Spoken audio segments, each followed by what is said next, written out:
बिस्मिल्लाहिर्रहमानिर्रहीम। अस्सलामुअलैकुम प्यारे बच्चों, जमात शिशम के अयादा कुल्ली के हिस्सा इसबाक के साथ और आज जिस सबक का हम अयादा करने जा रहे हैं वो सबक है अज़ान। जी हाँ, हमने अज़ान के मुतालिक बहुत सारी बातें सीखी थी और समझी थी। आज हम उनका अयादा यानी उनका दोहराना रिकैप्चुलेशन करते हैं। अज़ान के मायने हैं बुलावा, पुकारना या बुलाना। आपको पता है बाहैसियत मुसलमान दिन रात में हम पर 5 नमाजें फ़र्ज़ हैं और इन 5 नमाज़ों के लिए अल्लाह पाक ने अज़ान को मुकर्रर फरमाया है कि जब मस्जिद से अज़ान दी जाती है तो इस अज़ान की तरफ सुनकर सब नमाज की तरफ दौड़े चले आते हैं। ये एक जामे तरीका है।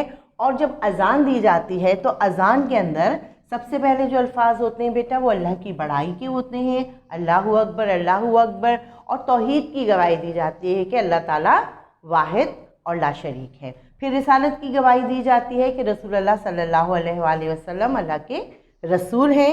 फिर नमाज का बुलावा होता है और कामयाबी और फलाह के बारे में बताया जाता है और हय्या अलल फलाह यानी कामयाबी और फलाह की तरफ बुलाया जाता है। फिर अल्लाह पाक की बड़ाई बयान की जाती है और रिसालत की गवाही दी जाती है। ये पूरी हमारी अज़ान है जिसको हमने सुनना होता है और इसके आदाब होते हैं और उन आदाब पर अमल करना होता है। तो नमाज एक बुलावा, एक पुकार जो मुसलमानों को नमाज की तरफ याद दहानी के लिए बुलाया जाता है। अज़ान की इब्तिदा कैसे हुई? हिजरत मदीना के बाद अज़ान नमाज को बाजमात अदा करने का हुक्म हुआ और हुज़ूर पाक सल्लल्लाहु अलैहि वसल्लम और सहाबा किराम ने देखा कि जब दूसरे कौम के लोग अपनी किसी भी इबादत के लिए बुलाते थे तो वो नाकूस बजाते थे या वो कोई एक आला सा होता था, उसमें वो कहना चाहिए हवा डालते थे और एक आवाज़ निकलती थी और नाकूस लकड़ियों की रगड़ से वो आवाज़ निकलती थी। तो ये यहूदी और नसारा जो लोग हुआ करते थे वो लोग ये किया करते थे। तो हुज़ूर पाक सल्लल्लाहु अलैहि वसल्लम ने अपने सहाबा किराम से कहा कि हमें भी कोई ऐसा तरीका इख्तियार करना चाहिए कि जिसको सुनकर लोग नमाज की तरफ आएँ। तो हज़रत अब्दुल्ला बिन ज़ैद एक सहाबी रज़ी अल्लाह ताला अन्हु थे और उन्होंने जो है और इनके अलावा भी और सहाबियों को अल्लाह पाक ने ख्वाब के ज़रिए वही के कलमात अज़ान के कलमात सिखाए और वही कलमात वही के ज़रिए आप सल्लल्लाहु अलैहि वसल्लम तक भी पहुँचे।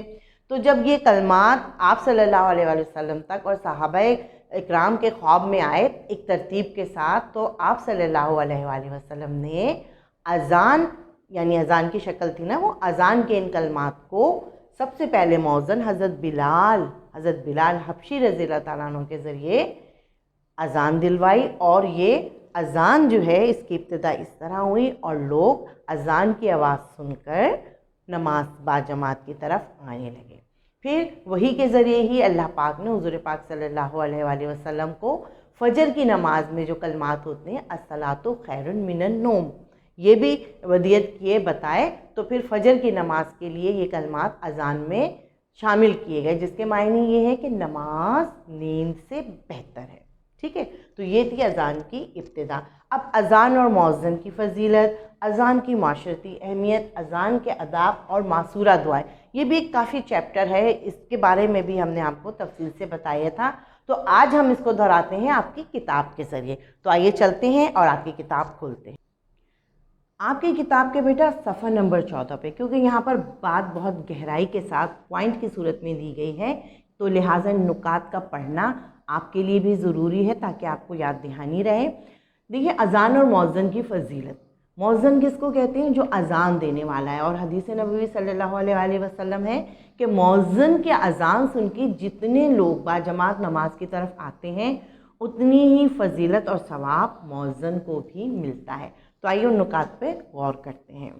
अगर ये मालूम हो जाए कि अज़ान देने और पहली सफ़ में नमाज पढ़ने का कितना सवाब है तो हर शख्स आगे बढ़ने की कोशिश करे, यहाँ तक कि फ़ैसला करने के लिए कुरान डालना पड़े। यह हदीस मुबारका है जो आप सल्लल्लाहु अलैहि वसल्लम ने इरशाद फरमाई। एक और जगह आप सल्लल्लाहु अलैहि वसल्लम इरशाद फरमाते हैं, मौज़न की गर्दनें क़यामत के रोज़ लोगों में बुलंद होंगी। अब देखिए आप, यानी उनकी बहुत फजीलत और बड़ाई है कि जब क़यामत के दिन सब लोग जमा होंगे तो मौज़न सबसे ऊंचे मर्तबे पे नज़र आएंगे, उनकी गर्दनें ऊंची होंगी, यानी वो सबसे ऊंचे नज़र आएंगे। क्यों? क्योंकि उनको ये फजीलत हासिल थी कि वो अजान दिया करते थे। ठीक है बेटा, अजान देने के वक्त शैतान ऐसी जगह भाग जाता है जहाँ पर अजान की आवाज़ सुनाई ना दे। अब आप ये देखिए, यानी अजान देने से आपके इर्द गिर्द अगर शैतानी क़ुव्वतें हैं या शैतान है तो वो भाग जाते हैं। इसलिए कहते हैं कि अपने घरों में भी अजान देनी चाहिए। ठीक है बेटा, जहाँ तक अजान की आवाज़ सुनाई देती है वहाँ तक रहने वाले जिन और इंसान क़यामत के दिन मौज़िन की गवाही देंगे। अब उस मौज़िन की गवाही कौन दे रहा है? जिन और इंसान दे रहे हैं कि हाँ, इस शख्स ने अजान दी थी और हमने सुना था। हुज़ूर सल्लल्लाहु अलैहि वसल्लम ने फरमाया कि जिस शख्स ने सवाब की नीयत से 7 साल अजान दी, उसके लिए आग से निजात लिखी जाती है। कुदरती आफात मसलन शदीद बारिश, सख्त आंधी, तूफ़ान और ज़लज़ला वग़ैरह के दौरान अजान देने की बरकत ये है कि मुसीबतें टल जाती हैं। इसी तरह आतिशज़दगी के दौरान भी अजान देने से मुसीबत दफ़ा हो जाती है। जिन, भूत और मिर्गी की बीमारी दफ़ा करने के लिए भी अजान देने में बड़ी तासीर है। यानी अब आपने देखा, अजान सिर्फ नमाज का बुलावा ही नहीं है, बल्कि अजान की फजीलत इतनी है कि आपके इर्द गिर्द जितनी भी मनफी, कहना चाहिए, हरकत होती हैं, क़ुव्वतें होती हैं, वो अजान की आवाज़ से भागती हैं। तो जैसे कि मैंने पहले कहा बेटा, आप आदत बनाइए कि आप लोग अपने घरों में भी अजान दें। हफ्ते में एक दफ़ा, जुमे के वक्त, किसी भी वक्त अजान देने से क्या होता है, घर के कोनों में अल्लाह ताला की फ़जीलत और अहमियत इस अजान की ये होती है कि अल्लाह पाक ने अजान को ये क़ुव्वत बख्शी है कि आपके इर्द गिर्द से जिन्नात, शैतानी क़ुव्वतें, बीमारियाँ, मुसीबतें सब टल जाती हैं। अब आइए अजान की माशरती अहमियत। अभी तक हमने इनफरादी अहमियत देखी कि अजान की आपकी ज़िंदगी में क्या अहमियत है और मौज़िन की क्या फजीलत है। अब बात करते हैं माशरती अहमियत, यानी पूरे माशरे में क्या अहमियत है।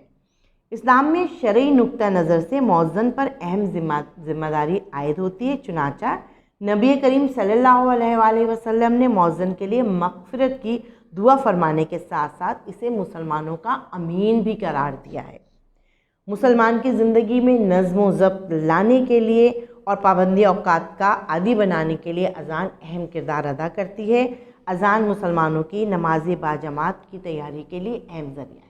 अब मुसलमानों के माशरती ताल्लुकात और स्पेशली मुत्तहद होने की जो एक क़ुव्वत है, जो कि हम हज के मौके पे भी देखते हैं और हम रोज़मर्रा नमाज के दौरान देखते हैं कि पूरे इलाके के मोहल्ले के लोग एक जगह मस्जिद में बाजमात जमा होते हैं। तो ये माशरे की खूबसूरती है, जब हम एक जगह जमा होते हैं, एक दूसरे से अलग सलग होती है, आगाही हासिल होती है ना बेटा। फिर उसके बाद अजान सुनने के बाद मुसलमानों के अंदर मस्जिद की तरफ जाने का शौक़ पैदा होता है, ताकि वो बाजमात नमाज पढ़कर जमात का सवाब हासिल कर सकें और जमात में शरीक होने वाले लोगों की एक दूसरे के साथ मुलाकात हो सके। अब नमाज तो पढ़ते हैं लोग, घर में भी पढ़ते हैं, लेकिन घर में नमाज पढ़ने की फजीलत इतनी नहीं है जितनी आप नमाज घर में पढ़ते हैं बेटा। अगर आप बाजमात पढ़ें तो 70% आपको उसका सवाब मिलता है ज़्यादा। अजान सुनने के बाद मुसलमान मस्जिद का रुख करते हैं, जिससे मुसलमान में इत्तेहाद और इत्तेफाक का मुजाहरा होता है। मुसलमान ख़वातीन घर के अंदर नमाज का एहतमाम करती हैं। गोया माशरे का हर फ़र्द एक वक्त में नज़्म व ज़ब्त के साथ मसरूफ़ इबादत हो जाता है। मुसलमान घरानों में बच्चे की पैदाइश के वक्त उसके दाएँ कान में अजान और बाएँ कान में अकामत कही जाती है। इसी तरह दुनिया में आने के बाद पहला पैगाम बच्चे को यही सुनाया जाता है कि अल्लाह ताला की ज़ात सबसे बड़ी और अज़मत वाली है। अब हमें अजान के आदाब पढ़ना है कि जब हम अजान सुनते हैं तो अजान को सुनने के क्या आदाब हैं। अजान के वक्त खामोश रहना, तवज्जो से सुनना और कलमात अजान पर गौर व फिक्र करना। जब मौज़िन अजान के जो कलमात कहे तो सुनने वाला इसके मवाफिक यानी वही कलमात दोहराए। हय्या अलल सलाह और हय्या अलल फलाह के वक्त सुनने वाला ला हौल वला कुव्वता इल्ला बिल्लाह कहे। तो ये आदाब हैं। देखें, आप कोई भी काम कर रहे हों, बातचीत कर रहे हों, तो जिस वक्त अजान होती है उस वक्त खामोशी इख्तियार करनी चाहिए और ख़ामोश होकर बेटा अजान को सुनना चाहिए, अपने उस काम को रोक देना चाहिए। ठीक है, ये अजान सुनने के आदाब हैं। फिर अजान के साथ साथ अजान के कलमात को जो मौज़िन कहता है, अजान के कलमात हमें वो दोहराने चाहिए और बताया गया जब हय्य अलस सलाह और हय्य अलल फलाह कहा जाए तो आपको ला हौल वला कुव्वता इल्ला बिल्लाह पढ़ना है। अब जब हमने अजान सुन ली तो अजान सुनने के बाद भी अजान के बाद कुछ दुआएं होती हैं जो हमें पढ़नी चाहिए, क्योंकि ये वो वक्त ऐसा होता है कि कहते हैं कि इस वक्त दुआएं भी कबूल होती हैं। तो आइए देखते हैं वो मासूरा दुआएं क्या हैं। आपकी किताब में 2 दुआएं दी गई हैं। अल्लाहुम्मा रब्बी हाज़िहि दावति ताम वस्सलातुल काइमा आति मुहम्मदिनल वसीलतल वल फजीला व बअसा कौमहुम महमूदनिल लज़ी व अद्दत। फिर दूसरी है रब्बाना आतैना फिद दुनिया हसनतों व फिल आखिरते हसनतों व आखिना अज़ाबुन नार। फिर कलमा शहादत पढ़ना चाहिए और दुरूद शरीफ पढ़ना चाहिए। और आपके अगर दिल में कोई मकसद, कोई दुआ है तो बेटा वो दुआ ज़रूर मांगनी चाहिए। आप तालिब इल्म हैं, अपने इल्म में तरक्की की दुआ ज़रूर मांगिए। मौजूदा हालात वबाई अमराज में जकड़े हुए माहौल की वक्त है तो आपको इस वबाई मर्ज से निजात की दुआ मांगनी चाहिए। ठीक है बेटा। तो ये थे अज़ान के आदाब, फजीलत और अहमियत, अज़ान की इब्तिदा, अज़ान के मायने और तरीके। तो हमने आज इस पूरे सबक का अयादा किया। आपको इसके तमाम मश्की सवालात जवाबात का भी अयादा करना है ताकि आप अपने आने वाले इम्तिहान की बेहतर तौर पर तैयारी कर सकें बेटा। तो अब आप इजाज़त दीजिए हमें, इंशाअल्लाह ताला दोबारा एक नए सबक की खाके के साथ मौजूद होंगे। तब तक के लिए अपना बहुत ज़्यादा ख्याल रखिए।